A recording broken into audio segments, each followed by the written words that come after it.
Assalamualaikum warahmatullahi wabarakatuh. Saya Natasha Azara, salah satu mahasiswa Universitas Muhammadiyah Riau. Ingin mewawancarai salah satu pengusaha sukses di kalangan anak muda yang ada di Pekanbaru.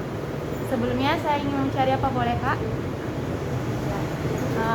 Langsung saja kita lanjutkan sesi wawancara kita ya Kak.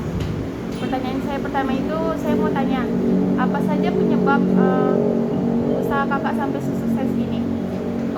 Penyebab ya bisa suksesnya suatu usaha itu pertama dari kita kerja keras. Kerja keras itu harus diiringi dengan kerja cerdas. Kamu kerja keras aja tidak akan cukup kalau kamu tidak bisa melihat situasi pasar membutuhkan apa, sehingga kerja keras yang dibarengi dengan kerja cerdas dalam menganalisa pasar itu juga diperlukan. Iya. Terus teamwork yang baik, nggak akan mungkin sebuah usaha itu kita bisa menjalani semuanya sendiri. Iya. Maka dari itu perlu disupport sama manajemen human resource yang baik dan juga support dari tim. Iya. Seperti itu. Berarti support dari tim itu juga perlu lagi ya? Ya, Lalu Kak, apa prinsip yang selalu kakak pegang sampai usaha kakak itu sukses sampai sekarang? prinsip dasar ya Iya. dari mau kita kerja sama orang, mau kita kerja sendiri, mau kita jadi karyawan, itu prinsip paling basic adalah tuh kita harus jujur. Karena kalau kita jujur, kemanapun kita tercampak atau kita kemanapun kita pergi, mau sendiri atau kerja sama orang, tetap kita pasti bisa dipakai. Iya benar. Yang kedua adalah eager to learn. Kita mau belajar. Mau kamu karyawan yang baru fresh graduate dari lulusan S1 atau kamu cuma tamat SMA, tapi kalau kamu punya niat belajar untuk self development ke depannya yang lebih baik, maka niscaya nggak ada yang namanya usaha mengkhianati hasil. Kalau kita Ya, mau melengkapi diri dengan ilmu-ilmu tambahan, pasti karir kita ke depannya pasti akan bagus, pekerjaan kita ke depannya jadi lebih lancar. Jadi harus mau belajar dari bawah, dari basic, sehingga kita bisa tahu satu lingkup pekerjaan kita itu seperti apa. ya. Pertanyaan terakhir nih Kak. Mhm. Moto apa yang selalu kakak terapkan dalam hidup kakak? Moto ya, moto saya personal ya, di umur saya yang 30 ini, dengan usaha saya, yang saya inginkan adalah usaha saya ini bisa menjadi berkat untuk karyawan saya dan keluarga saya. Karena dengan memperkerjakan orang lain, kita tuh menjadi perpanjangan tangan Tuhan dalam memberi berkat kepada keluarga karyawan kita. Jadi moto saya adalah lingkungan usaha saya itu bisa menjadi tempat yang selalu karyawan mau datang bekerja dengan hati yang senang, tanpa beban, Tanpa seperti beban. itu. Sehingga karyawan saya bekerja dengan nyaman dan usaha saya juga lebih lancar karena adanya tadi support system dari karyawan saya sendiri. Seperti itu. Segini dulu dari pertanyaan dari saya. Mohon maaf apabila ada kesalahan. Wabillahi taufiq wal hidayah. Assalamualaikum warahmatullahi wabarakatuh. Makasih ya Kak. Ya, sama-sama.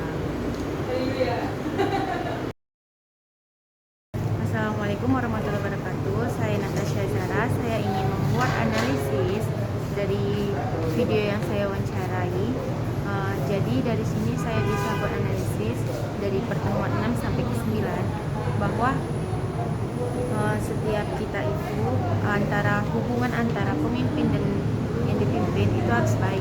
Karena apabila pemimpinnya baik, maka yang dipimpin pasti bakal juga baik. Jadi intinya saling timbal balik sih dari sini. Karena kalau misalnya pemimpinnya baik, pasti yang dipimpin juga baik.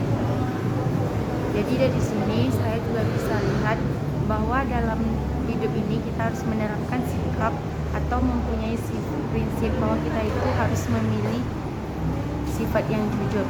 Karena dari jujur sini kita akan digunakan atau dipakai oleh orang yang membutuhkan kita. Misalnya kita ini membutuhkan pekerjaan, kalau kita mempunyai sifat jujur, maka orang akan mempercayai kita untuk menjadi karyawannya. Dan itu juga apalagi dalam kita bekerja dengan orang Cina, karena orang Cina sangat menjunjung rasa sifat jujur. Lalu juga dari sini saya juga bisa melihat bahwa pengusaha ini atau kakak yang saya wawancara itu juga dia tidak hanya memikirkan usahanya, dia juga memikirkan gimana nanti karyawan ke depannya, gimana nasib karyawan ke depannya. Jadi di sini mereka saling memikirkan gimana nanti nasib mereka ke depannya dan usahanya juga. Nah, juga di sini saya bisa nilai bahwa dalam bekerja itu juga bukan jujur saja yang harus kita terapkan, juga kita harus memiliki sifat yang rajin, ulet dalam bekerja, juga rasa ingin tahu itu juga harus dimiliki, karena kalau kita dalam kerja banyak diam dan tidak banyak bertindak, itu suatu perusahaan tidak akan berjalan dengan maksimal. Jadi intinya teman-teman, akhlak kita dalam bekerja itu kita harus memiliki sifat yang jujur, terus kita harus bisa saling menghormati, saling menghargai. Itu saja sih yang bisa saya petik. Mohon maaf apabila ada kesalahan. Wabillahi taufiq wal hidayah.